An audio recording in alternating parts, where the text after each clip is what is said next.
Agape love, pure, self-giving, and unbreakable, is the deepest kind of love, and nowhere on earth is it more visibly incarnate than in the heart of a mother. The mother who gives life, sustains it, nurtures it, and sacrifices for it, is often the quiet vessel of God's most enduring love. In Catholic tradition, this love is exemplified not only in Mary, the Mother of God, but also in a multitude of women whose stories echo the gospel through their strength, surrender, and sanctity. This reflection explores the many dimensions of maternal agape: theological, psychological, historical, and mystical. The Blessed Virgin Mary stands as the supreme icon of maternal agape. Her fiat, "Let it be done unto me according to thy word," Luke 38, was not a passive submission, but an active, intelligent, courageous assent to God's plan. In that moment, Mary offered not only her womb, but her entire life. Her motherhood was not limited to biology. At the foot of the cross, Jesus extended her maternity to all humanity. "Woman, behold your son, behold your mother." John 19:26-27. The Church teaches that Mary, by grace, becomes the spiritual mother of all the faithful. Her love does not seek to possess, but to pour out, freely, generously, endlessly. Mary's journey was one of anguish as much as joy. From Simeon's prophecy, "A sword will pierce your soul," to the flight into Egypt, from the loss of the child Jesus in the temple to witnessing his death on the cross. Her life was a continual outpouring of love and suffering. Agape is not convenience, it is cruciform. And Mary bore her cross not with bitterness but with quiet majesty. While Mary's holiness is universally celebrated, countless mothers have lived out agape in hiddenness, never canonized in the Church but radiant in the eyes of heaven. Yet many lesser-known saints offer a glimpse into this sacred calling. Saint Gianna Beretta Molla, 1922-1962, a physician, wife, and mother who chose to risk her life to carry her pregnancy to term, rather than undergo a medical procedure that would have endangered her unborn child. She died shortly after childbirth. Her agape was both professional and maternal, a total self-gift. Blessed Concepcion Cabrera de Armida, 1862-1937, a Mexican mystic, wife, and mother of 9, whose writings form the foundation of the Works of the Cross movement. She integrated her mystical union with Christ into the domestic sphere, believing motherhood to be a divine path to sanctity. Saint Monica, 331-387, mother of Saint Augustine, she wept and prayed for decades for the conversion of her son. Her love was not coercive but persistent, enduring the agony of watching him wander far from God. In the end, her tears bore fruit, and Augustine became one of the greatest saints and doctors of the Church. These women, and many unknown mothers, illustrate that agape is not a grand gesture, but a steady outpouring over time, often in silence, often unseen. Agape love is not reserved for martyrdom or miracles. It is equally expressed in making lunches, folding laundry, comforting a sick child at midnight, or sacrificing personal dreams for the sake of a family. Saint Therese of Lisieux taught the little way of love. Not grand acts, but small ones done with great devotion.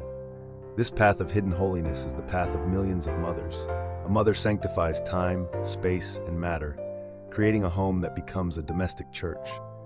Vatican II's Lumen Gentium refers to the family as the first school of Christian life. Mothers, often unknowingly, are the first catechists, passing on the faith not only in words but in tone, gesture, and sacrificial presence. Agape in motherhood is a Eucharistic love.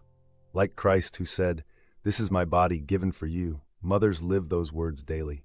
They give their bodies in childbirth, nursing, sleepless nights, and the aches of growing older while raising others.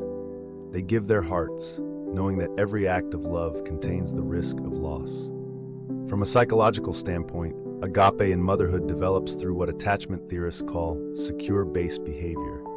A mother's consistency, warmth, and availability allow a child to explore the world with confidence. Her love offers both safety and freedom, protection and permission. But it also asks a great deal from the mother. It asks her to manage her own emotions, balance boundaries with grace, and continually regulate herself so she can attune to her child. Modern psychology speaks of good enough parenting, Donald Winnicott, acknowledging that perfection is not required, only presence, effort, and love. Motherhood may also bring up trauma. A mother re-encounters her own childhood wounds through her children's experiences. Agape love in this context is also healing.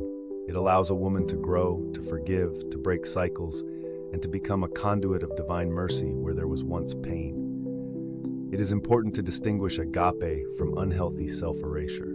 True agape does not blur boundaries or encourage codependency. Jesus loved the world, but he also rested, withdrew, said no, and protected his mission.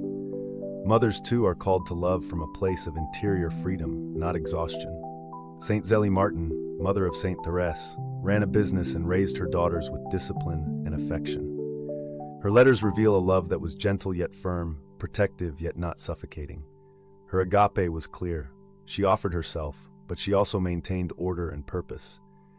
A mother practicing agape maintains her identity as a daughter of God. Her children are not extensions of herself, but entrusted souls. She guides, shapes, and nourishes, but ultimately lets go. As Christ said, "For this reason a man shall leave his father and mother," Matthew 19:5.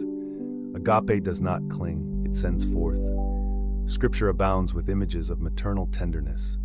In Isaiah, God compares his love to that of a mother. Can a mother forget her nursing child? Even if she forgets, I will never forget you. Isaiah 49:15. In Hosea, God is depicted as a parent bending down to feed and lift the child to his cheek. The Gospel of Luke gives us perhaps the most poignant image of a mother's sorrow, Mary at the foot of the cross. Agape love does not run from pain. It stays. It holds space for sorrow and transforms it into redemptive love. Agape love is not just a feeling, it is an action. As Paul wrote in 1 Corinthians 13, it bears all things, believes all things, hopes all things, endures all things. These are not abstract qualities. They are lived through long nights, weary mornings, and years of unheralded self-offering. Saint Margaret of Cortona, 1247 to 1297, a single mother who turned her life around after a sinful youth. She became a Franciscan tertiary, caring for the poor while raising her son in holiness.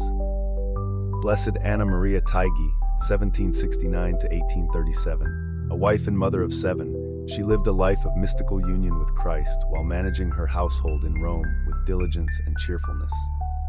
Saint Francis of Rome, 1384 to 1440, though she longed for a religious life, she obeyed her parents' wishes to marry. She became a devoted wife and mother, later founding a religious community while still tending to her family. Their stories show us that holiness can bloom in kitchens, nurseries, and hospital rooms. Their lives were not glamorous, but their agape was radiant. St. John Paul II, in his apostolic letter Mulieris Dignitatem, described the unique dignity and mission of women as bearers of love.